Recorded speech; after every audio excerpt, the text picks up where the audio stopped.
क्या आप जानते हैं भगवान राम के वन जाने का कारण माता कैकेयी के 2 वचनों के अलावा राजा दशरथ को मिला एक श्राप भी था, जिसके बारे में बहुत कम ही लोग जानते होंगे। आइए आज हम आपको उस श्राप के बारे में बताने जा रहे हैं कि राजा दशरथ को यह श्राप कब मिला, उन्हें यह श्राप किसने दिया और क्यों दिया। हम प्रारंभ करते हैं श्रवण कुमार की कथा से। पौराणिक युग में शांतनु नाम के एक सिद्ध साधु थे। इनकी पत्नी भी एक सिद्ध धर्मपरायण नारी थी। कहानी उस समय की है जब शांतनु और उनकी पत्नी बहुत वृद्ध हो चुके थे और उनकी आंखों की रोशनी भी चली गई थी। इन दोनों का एक पुत्र था जिसका नाम इन्होंने बड़े ही प्यार से श्रवण कुमार रखा था। श्रवण कुमार बहुत ही सरल स्वभाव का व्यक्ति था। माता पिता के लिए उसके मन में बहुत प्रेम एवं श्रद्धा थी। वो दिन रात अपने माता पिता की सेवा करता रहता था। अपने माता पिता का वह लालन पालन बच्चों की तरह करता था।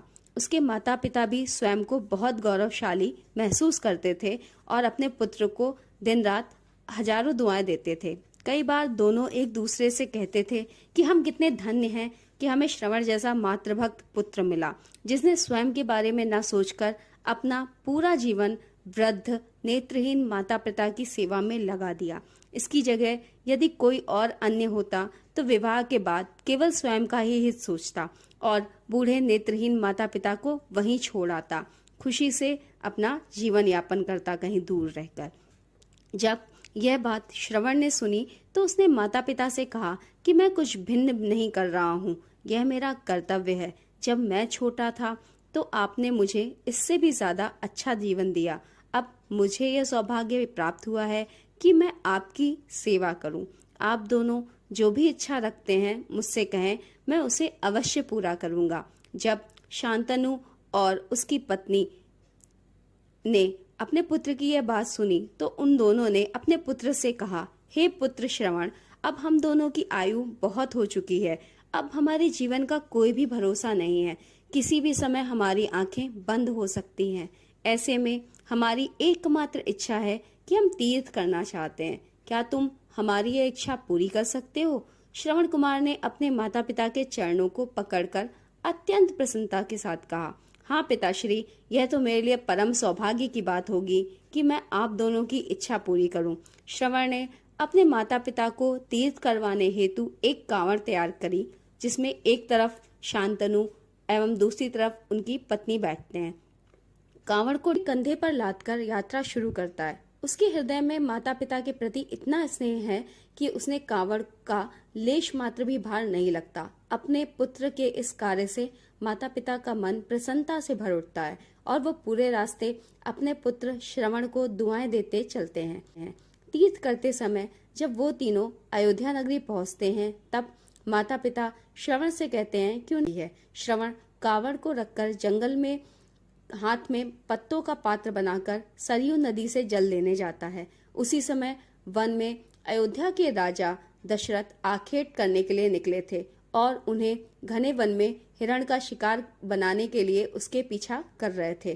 तभी उन्हें घने जंगल में झाड़ियों के पार सरयू नदी से पानी में हलचल की आवाज सुनाई देती है। उस हलचल के कारण हिरण के पानी पीने की आवाज को समझकर महाराज दशरथ शिकार के उद्देश्य से तीर चला देते हैं और तीर श्रवण कुमार के हृदय को आघात पहुंचाता है, जिससे उसके मुंह से पीड़ा भरी आवाज निकलती है। सुनकर दशरथ स्तब्ध रह जाते हैं और वह एक अनहोनी का एहसास करते हैं तथा भागते हुए सरयू नदी के तट पर पहुंचते हैं, जहां वे अपने तीर से श्रवण के हृदय में लगा हुआ देखकर भयभीत हो जाते हैं और उन्हें अपनी भूल का एहसास हो जाता है। दशरथ श्रवण कुमार के समीप जाकर उनसे क्षमा मांगते हैं।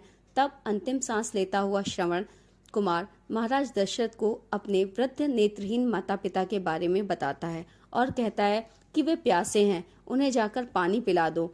उसके जाने के बाद उन्हें मेरे बारे में कहना। इतना कहकर श्रवण कुमार को मृत्यु प्राप्त हो जाती है और वह अपने प्राणों का त्याग कर देता है। भारी हृदय के साथ महाराज दशरथ श्रवण कुमार के माता पिता के पास पहुंचते हैं और उन्हें पानी पिलाते हैं।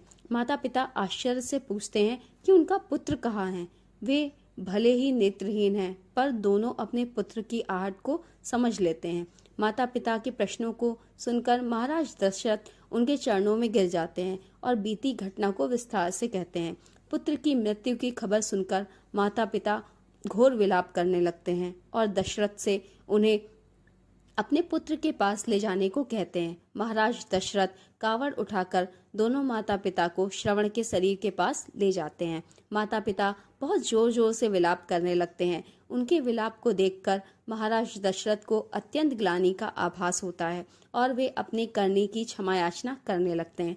लेकिन दुखी पिता शांतनु महाराज दशरथ को श्राप देते हैं कि जिस तरह पुत्र वियोग में तड़प तड़प कर मर रहा हूँ, उसी तरह तुम भी पुत्र वियोग में मरोगे। इतना कहकर वो दोनों माता पिता अपने शरीर को त्याग कर देते हैं और मृत्यु को प्राप्त हो जाते हैं। महाराज दशरथ श्राप मिलने से अत्यंत व्याकुल हो जाते हैं और कई वर्षों बाद जब उनके पुत्र राम का राज्य अभिषेक होता है, तब माता कैकेयी के वचन के कारण राम, सीता और लक्ष्मण को 14 वर्ष का वनवास स्वीकार करना पड़ता है और इसी तरह महाराज दशरथ की भी मृत्यु पुत्र वियोग में होती है। अपने अंतिम दिनों में उन्हें शांतनु के कहे शब्द याद आते हैं और वे राम के वियोग में तड़प तड़प कर अपना शरीर त्याग देते हैं। अगर आपको कहानी अच्छी लगी हो तो प्लीज़ चैनल को लाइक, शेयर, कमेंट और सब्सक्राइब करना ना भूलें। धन्यवाद।